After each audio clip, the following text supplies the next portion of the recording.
Bismillahirrahmanirrahim. Assalamualaikum warahmatullahi wabarakatuh. Salam sejahtera untuk kita semua. Puji syukur kita haturkan kepada Allah Subhanahu wa taala, dan tak lupa juga sholawat serta salam yang senantiasa kita curahkan kepada Nabi Muhammad SAW. Kepada yang terhormat Bapak dosen, dan tak lupa juga kepada teman-teman semuanya. Kami dari kelompok 7 yang terdiri dari saya, Eti Arifah sebagai moderator sekaligus presentator, Ulfa sebagai presentator, dan Rizky sebagai presentator. Di sini kami ingin mempresentasikan makalah yang berjudul Peran Sahabat dan Tabi'in dalam Transmisi Hadis. Presentator, saya persilahkan. Baik, saya ucapkan terima kasih kepada saudari Atik. Di sini saya ingin mempresentasikan pengertian sahabat dan tabi'in. Sahabat secara etimologi merupakan kata bentukan dari as-suhbah, persahabatan, yang tidak mengandung persahabatan dalam ukuran tertentu, tetapi berlaku untuk orang yang menyertai orang lain, sedikit atau banyak. Menurut Al-Jurjani, sahabat adalah orang yang pernah melihat Nabi dan bergaul dengannya, baik pergaulan itu berlangsung lama atau dalam waktu singkat. Meskipun tidak meriwayatkan hadis ataupun dan mati dalam keadaan seadanya. Dengan itu, Imam Al-Bukhari wafat 256 Hijriah yang dikutip oleh Muhammad Al-Jadz Al-Khatib menyatakan bahwa sahabat bergaul dengan serta mati dalam keadaan Islam. Pengertian tersebut kemudian lebih ditegaskan oleh Imam Ahmad wafat pada 421 Hijriah bahwa pergaulan itu tanpa batas minimal, sesaat pun sudah termasuk dalam pengertian bergaul. Pengertian sahabat yang dibacakan oleh para ulama di atas nampaknya sangat umum sekali, bukan? Dengan syarat beriman dan bertemu dengan Rasulullah SAW sudah dianggap sebagai sahabat. Bagi seorang yang tidak pernah bertemu dengan Nabi, kendaki ia beriman dengan Nabi, tidak dikatakan sahabat, seperti halnya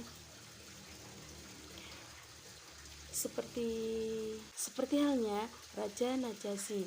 Namun demikian, sebagai besar ulama berpendapat bahwa setiap orang yang hidup ada pada masa Nabi beriman kepadanya meskipun tidak bertemu dengannya, seorang anak asalkan berakal cerdik, seperti halnya Abdullah ibnu Umar, karena ia telah memenuhi kriteria itu, biasa saja dimasukkan dalam kategori sahabat.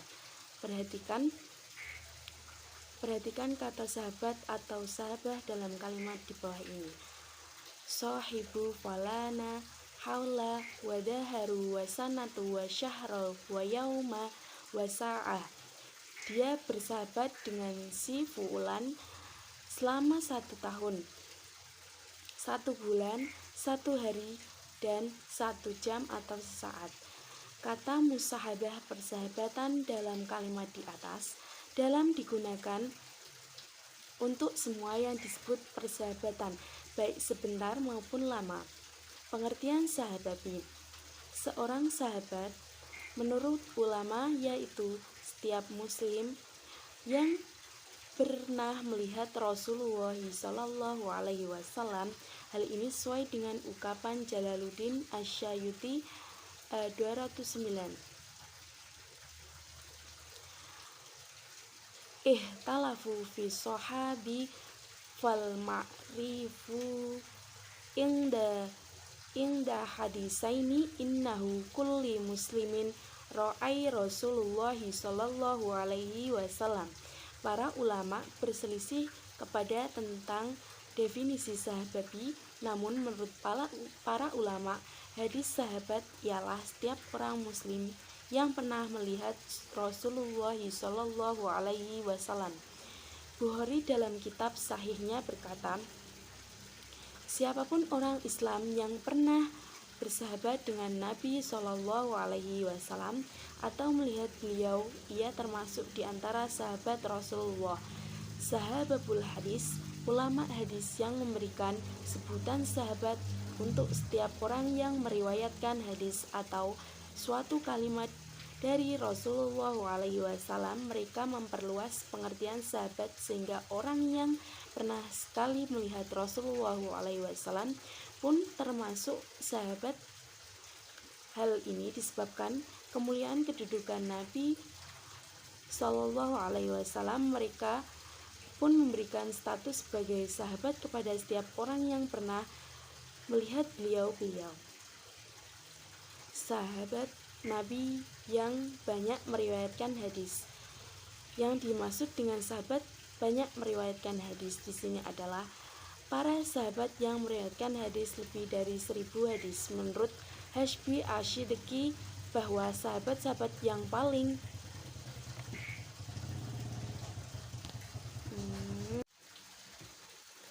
yang kedua yaitu pengertian tabi'in menurut pendapat Al-Khatib seperti dikutip dalam Hashbi Ashidiki 1973 mengemukakan bahwa tabi'in adalah orang yang menyertai sahabat.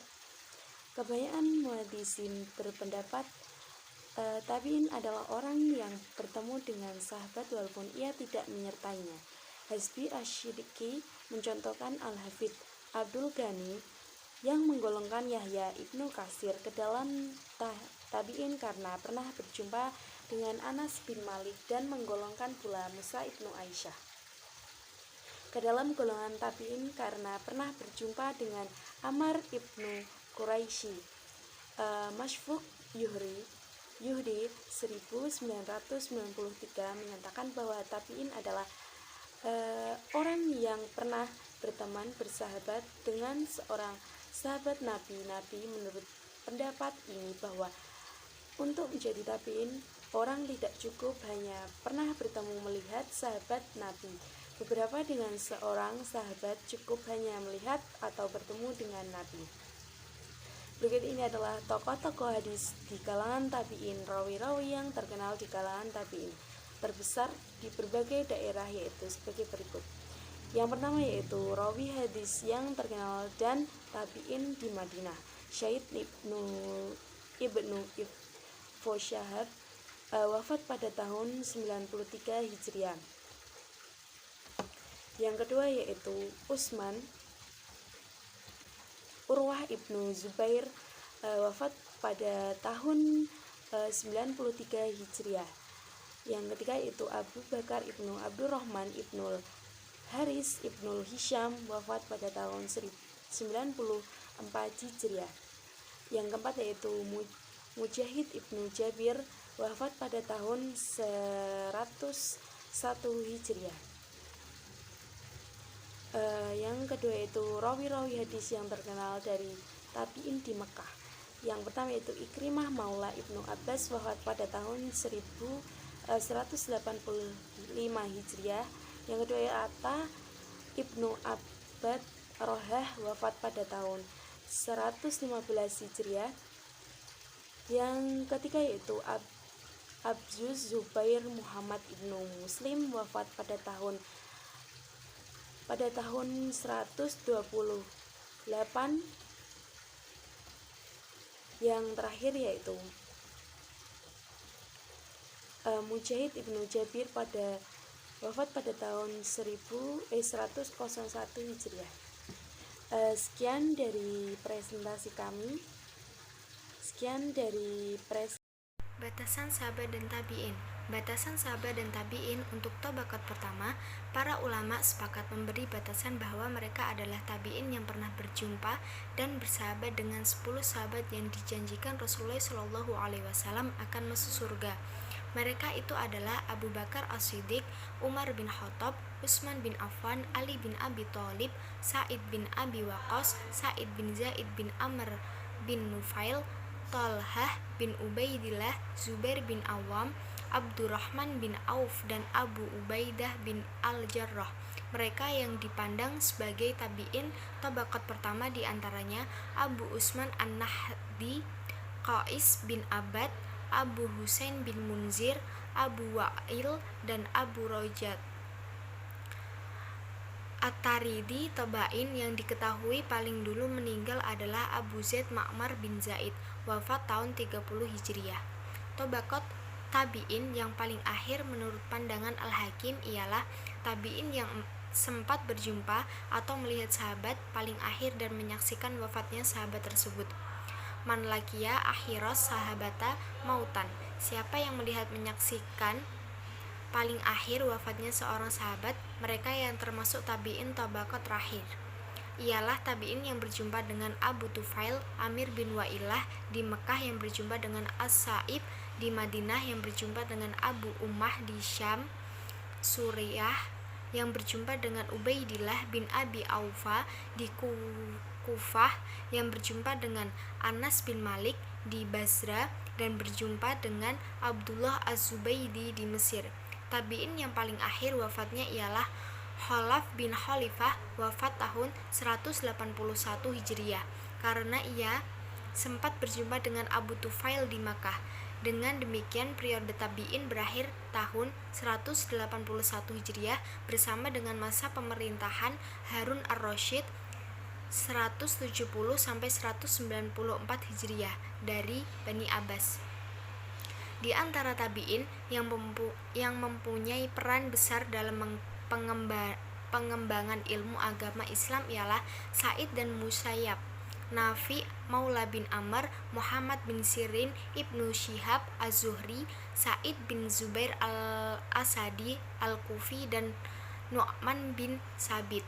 Sa'id bin Musayyab lahir pada tahun 15 Hijriah, tahun kedua pada pemerintahan Khalifah Umar bin Khattab, dan wafat pada tahun 94 Hijriah. Ayah dan kakeknya adalah sahabat Nabi Shallallahu Alaihi Wasallam. Ia terkenal karena kewarakan, kezuhudan, dan keluasan ilmu pengetahuan di bidang hadis dan fikih. Tabi'in artinya pengikut, adalah orang Islam awal masa hidupnya setelah para sahabat Nabi dan tidak mengalami masa hidup Nabi Muhammad. Usianya tentu saja lebih muda dari sahabat Nabi, bahkan ada yang masih anak-anak atau remaja pada masa sahabat masih hidup. Tabi'in disebut juga sebagai murid sahabat Nabi. Yang dimaksud dengan istilah tobaqot di sini adalah sekelompok rawi yang sebaya umurnya dan bersama-sama mendapat ilmu dari guru-guru mereka. Peran sahabat dan tabi'in dalam periwayatan hadis. Para sahabat dalam menerima dan meriwayatkan hadis, khususnya ketika Rasulullah masih hidup, mereka dengan mudahnya untuk menerima hadis Rasulullah.